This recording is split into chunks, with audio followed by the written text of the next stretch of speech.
YCP MP అభ్యర్థుల list ఖరారైనట్లు తెలుస్తుంది. మొత్తం 25 స్థానాల్లో 12 మంది అభ్యర్థుల పేర్లను ఫైనల్ చేసినట్లు ఆ పార్టీ వర్గాలు చెబుతున్నాయి. దాంతో పాటు మరో 12 అసెంబ్లీ స్థానాల్లో తమ అభ్యర్థులను నిర్ణయించినట్లు తెలుస్తోంది. సంక్రాంతి తరువాత కొవ్వూరు, గోపాలపురం నియోజకవర్గాల్లో తమ అభ్యర్థుల పేర్లను ప్రకటించనున్నారు.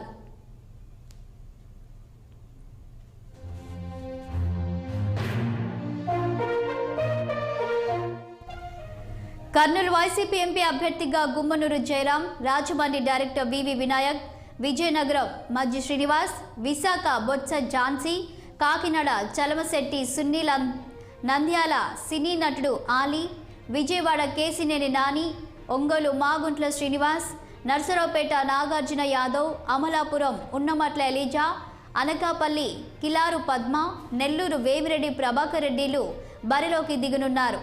అదేవిధంగా అసెంబ్లీ స్థానాల్లో చింతలపూడి నుంచి కె విజయరాజు, ఆలూరు నుంచి విరూపాక్షి, చిత్తూరు నుంచి విజయానందరెడ్డి, గూడూరు మెరుగ మురళి, మార్కాపురం జె వెంకట్రావు, నందికొట్కూరు గంగాధర్, పెందుర్తి అదీప్ రాజ్, దర్శి బూచపల్లి శివప్రసాద్ రెడ్డి, నెల్లూరు కృపాలక్ష్మి, రాయదుర్గం మెట్టు గోవిందరెడ్డి, మడకసిర నుంచి శుభకుమార్లు పోటీ చేయనున్నట్లు తెలుస్తుంది. అయితే సంక్రాంతి తర్వాత కొవ్వూరు, గోపాలపురం నియోజకవర్గాల్లో ఎవరు పోటీ చేస్తున్నారన్న దానిపై క్లారిటీ వచ్చే అవకాశం కనిపిస్తుంది. దీనిపై మరింత సమాచారాన్ని మా ప్రతినిధి కృష్ణ ఫోన్లో అందిస్తారు. కృష్ణ, ఇక చెప్పండి, వైసీపీ పార్టీ ఇప్పటికే ఖరారు చేసినటువంటి అభ్యర్థుల ఎంపికపై మీ వద్ద ఉన్న సమాచారం ఏంటి?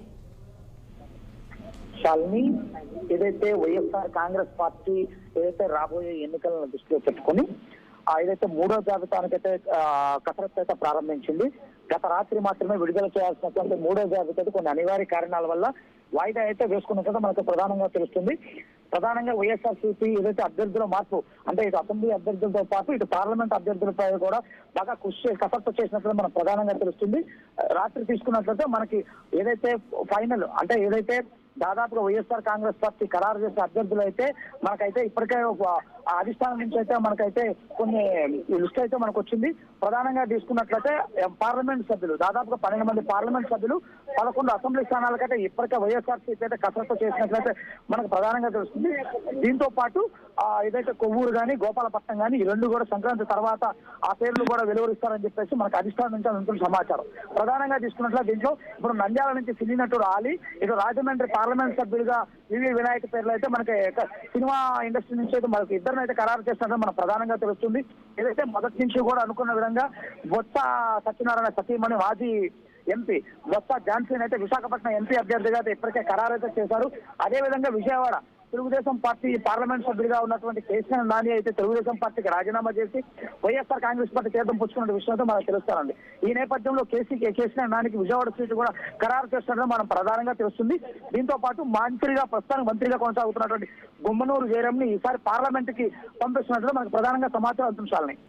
అయితే కృష్ణ, అయితే సంక్రాంతి తర్వాత ఈ కొవ్వూరు, గోపాలపురం నియోజకవర్గాలకు క్లారిటీ వచ్చే అవకాశం ఉన్నట్లయితే తెలుస్తుంది. సో ఈ నియోజకవర్గాల్లో ఇంకా ఎందుకు అభ్యర్థులను ఖరారు చేయలేదు, కారణం ఏంటి? ప్రస్తుతానికి కొవ్వూరు, గోపాలపురం అయితే ఏదైతే అక్కడ ఉన్నటువంటి ప్రస్తుత రాజకీయ పరిస్థితులు, దానితో పాటు కొవ్వూరు ప్రస్తుతం తెలుగుదేశం పార్టీ అభ్యర్థిగా ఏదైతే ఉన్నారో కొంచెం బలమైన అభ్యర్థిగా ప్రస్తుతం ఉన్నారు, ఎమ్మెల్యేగా కూడా ఉన్నారు. దీంతో పాటు అక్కడ ఒక మరీ బలమైన అభ్యర్థిని పెట్టాలని చెప్పేసి కూడా వైఎస్ఆర్ కాంగ్రెస్ మొదటి నుంచి కూడా కసరత్తు చేస్తుంది. అక్కడ ఉన్నటువంటి సామాజిక సమీకరణ నేపథ్యంలో అయితే ఒక బలమైన అభ్యర్థిని తీసుకొచ్చి కొవ్వూరు కానీ గోపాలపట్నం పెట్టాలని వైఎస్ఆర్ అధిష్టానం అయితే భావిస్తున్నట్టు మనం ప్రధానంగా తెలుస్తుంది. సో అదేవిధంగా ఇప్పుడు ఈ థర్డ్ లిస్ట్లో ఎవరైతే టికెట్ ఆశావాహులు ఎవరైతే ఉన్నారో, పేర్లు రాని వారు ఎవరైనా ఉన్నారా? ఒకవేళ ఉంటే వారి స్పందన ఏ విధంగా ఉంది వైసీపీ పార్టీపై? ప్రస్తుతానికైతే ఏదైతే ఎమ్మెల్యే అభ్యర్థులుగా ఉన్న వారికి ఎవరైతే సీటు నిరాకరించారో వారందరికీ కూడా అధిష్టానంతో ఒకటే తన సీఎం కార్యాలయానికి పిలిపించి బుద్ధగించే పర్వం అయితే ప్రస్తుతానికి కొనసాగుతుంది.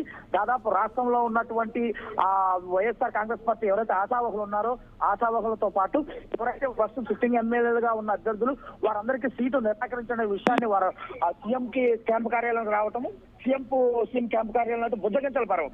అంటే మీకు గెలిచిన తర్వాత మళ్ళీ మేము ఏదో విధంగా మీకు ఉన్నత పదవులు ఇస్తాము, ఎమ్మెల్సీలు కానీ లేకపోతే రాజ్యసభకు కానీ లేకపోతే ఉన్నతమైనటువంటి కార్పొరేషన్ చైర్మన్ పదవులు కానీ కట్టబెడతామని చెప్పి బుద్ధగించే ప్రయత్నాలు అయితే చేస్తూనే ఉంది. కానీ కొన్ని నియోజకవర్గాల్లో అయితే ఇప్పటికే అయితే రెబల్స్ గా మేము బరిలో దిగుతాము, లేకపోతే ఇండిపెండెంట్ గా పోటీ చేస్తామని చెప్పేసి కొంతమంది అయితే కరాఖండిగా చెప్తున్నట్లు అనిపిస్తుంది. ఈ నేపథ్యం తీసుకున్నట్లయితే ఇప్పటికే కాపు రామచంద్రారెడ్డి అయితే ఇప్పటికే రాజీనామా చేసేస్తారు, ఇండిపెండెంట్ గా పోటీ చేస్తారని చెప్తారు.